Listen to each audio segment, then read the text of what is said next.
साहब ने, और मैं समझता हूँ उनकी चिंता, उनकी बातें बहुत वाजिब हैं, क्योंकि हमारे देश की सेना जहाँ बहादुर है, जहाँ हमारे देश से बहादुर सेना दुनिया की कहीं नहीं है, वहीं हमें अपने देश के सैनिकों को जितना अधिक से अधिक हो सकता है हथियारों से लेके युद्ध के सामानों से लेके उनकी सुविधाओं तक के लिए हम लोगों को अधिकतम प्रयास करना चाहिए। मैं समझता हूँ आज के दिन ये संकल्प हम सबको जरूर दोहराना चाहिए। जहाँ हम लोग ब्रिगेडियर मोहम्मद उस्मान साहब को श्रद्धांजलि देने का काम कर रहे हैं, वही आज के इस मौके पर हमको इस बात का भी चिंतन करना चाहिए कि कैसे हम लोग अपने देश की पराक्रमी सेना, हमारे देश की बहादुर सेना, हमारे देश के वो सैनिक जिन्होंने कभी भी परेशानियों की चिंता किए बिना कष्ट उठाते हुए हमेशा भारत मां की रक्षा को करने में कभी कोई कुर्बानी देने में कसर नहीं रखी। और गुड्डू चौधरी जी, राजेंद्र विधायक जी, हम लोग के बीच में पुष्प अर्पित करने के लिए मंच पर माननीय धर्मेंद्र यादव जी आ रहे हैं। साथ में कार्यक्रम की अध्यक्षता कर रहे हैं अफजल अंसारी साहब, आयोजक सुहेल अहमद साहब, इनाउद्दीन कुशवाहा जी, जिला के अध्यक्ष सूरनाथ यादव जी। हमने ऐसे सैनिक भाइयों को जहां उनके मनोबल को बढ़ाने का समय है, जहां उनके सम्मान और उनके गौरव को बढ़ाने का समय है, वहीं आज इस मौके पर कहना चाहता हूं, समाजवादी पार्टी को जब कभी मौका मिलेगा हम अपने सैनिक भाइयों के गौरव, गरिमा, सम्मान और सुविधाओं को बढ़ाने के लिए हर संभव प्रयास करेंगे। ये अपने सैनिक भाइयों को आज इस मौके पर विश्वास दिलाते हैं। साथियों, ब्रिगेडियर उस्मान जी की ये जन्मभूमि, मैं समझता हूँ इस जन्मभूमि की मिट्टी चंदन से भी ऊपर है। इस जन्मभूमि को जितना नमन करें उतना कम है, क्योंकि कोई मामूली बात नहीं है। लोगों को छोटे छोटे प्रलोभन मिल जाते हैं, लोग कहीं ना कहीं निष्ठाएं खोल जाती है। सोचिए, देश के सेनाध्यक्ष का मौका दे रहे थे पाकिस्तान के लोग, लेकिन उस पर लात मार के उन्होंने भारत मां के लिए कुर्बानी देना कबूल किया है। ये सच्चाई है हमारे देश के बहादुर सैनिकों की, हमारे देश के नौजवानों की, जो कभी परवाह चिंता इस बात की नहीं करते हैं कि चाहे उनकी जान चली जाए, चाहे जितनी बड़ी कुर्बानियां हो जाए, लेकिन कभी भी राष्ट्र को जब कभी जरूरत पड़ी तो हम फख्र के साथ कहते हैं, हमारे कभी किसी सैनिक को रिजांगला की घटना देखी होगी जहां इतने 100 से ज्यादा सैनिक एक साथ शहीद हुए, वही फख्र की बात यह है, एक भी सैनिक के पीठ पर गोली नहीं थी, सबकी छातियों पर गोली थी। ये हमारे देश के सैनिकों की बात थी, ये हमारे देश के सैनिकों की राष्ट्र के प्रति,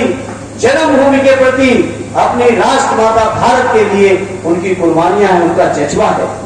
ऐसे जज्बे को, ऐसे मनोबल को, ऐसे उत्साह को जितना भी हम सब सामाजिक लोग, राजनीतिक लोग बढ़ा सके उतना कम होगा। बचपन से मैंने श्रद्धेय नेताजी के उस रक्षा मंत्रित्व कार्यकाल को देखा है, जब श्रद्धेय नेताजी रक्षा मंत्री थे देश के, और उनके कई भाषणों को मैंने संसद से लेकर पार्टी के कार्यक्रमों में सुना है।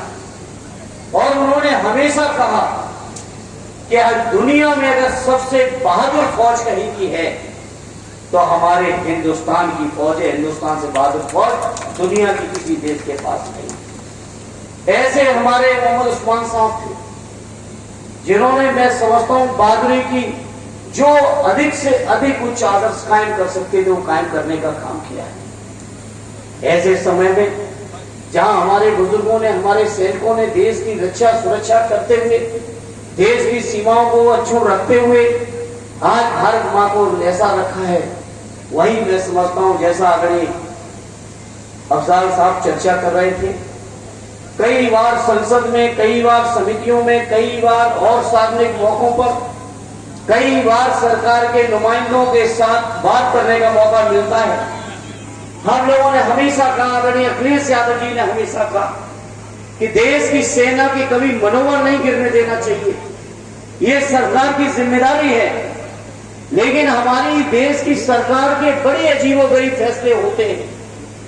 उन्हें चिंता नहीं है हमारे नौजवानों के स्थायी चीजों की, तभी शायद आज हमारे देश के अंदर अग्निवीर जैसी स्कीम आई। मेरी बहुत फौजी भाइयों से बात हुई, बहुत सैनिक साथियों से बात करने का मुझे मौका मिला। मैंने पूछा कि बताओ मेरे साथियों सच्चाई और ईमानदारी से, क्या ये अग्निवीर की स्कीम देश की सेना के लोगों को स्वीकार है? क्या देश की सेना इस बात से संतुष्ट है? तो मैं समझता हूं आज तक कोई भी साथी ऐसा नहीं मिला जिसने ये कहा हो कि अग्निवीर की योजना सेना के लिए कहीं गरिमा, गौरव, सम्मान और स्वाभिमान के लिए कहीं है। इसीलिए हम लोगों ने संसद में भी कहा है, हम सबके नेता आदरणीय अखिलेश यादव जी ने कहा है, जब कभी हम समाजवादियों को मौका मिलेगा दिल्ली में सरकार में भागीदारी देने का, तो सबसे पहला फैसला होगा अग्निवीर की भर्ती वापस लेंगे और जो पुरानी भर्ती की जो प्रक्रिया रही है उस भर्ती की प्रक्रिया को हम लोग कायम रखने का काम करेंगे। हमारे देश के अंदर इतना आर्थिक संकट नहीं है, इतनी अर्थव्यवस्था कमजोर भी नहीं है कि हम अपने सैनिकों को अग्निवीर की जगह स्थायी सेवा में स्थान देके उनको पूरे के पूरे जीवन का जो गौरव, गरिमा, सम्मान, स्वाभिमान, मैं समझता हूं किसी भी गांव में जहां एक या दो सैनिक भी हो जाते हैं,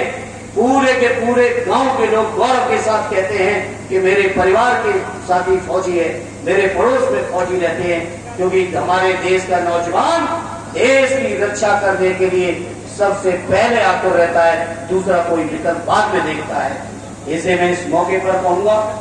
ये अग्निवीर जैसी स्कीम